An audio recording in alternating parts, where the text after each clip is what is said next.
మొన్న నేను 1 కిలో పెద్ద రొయ్యలు 1 కిలో చిన్న రొయ్యలు తీసుకొచ్చాను. వాళ్ళైతే సరిగ్గా క్లీన్ చేయరు కదా అని నేనే ఇంట్లో తీసుకొచ్చుకొని క్లీన్ చేసుకొని బాయిల్ చేసి పెట్టుకున్నాను అనమాట. పెద్ద రొయ్యలు చిన్న రొయ్యలు డిఫరెన్స్ ఎలా తెలియాలా అని పెద్ద రొయ్యల్లో ఉప్పు, పసుపు, అల్లం వెల్లుల్లిపాయ పేస్ట్ వేసి బాయిల్ చేసుకున్నాను.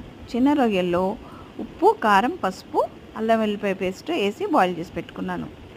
నేను కూరలు వండేటప్పుడు రెడీగా నేను రొయ్యల్ని రెడీ చేసి పెట్టుకుంటానండి. అంటే చిన్న చిన్న డబ్బాల్లో తీసి పెట్టుకుంటాను.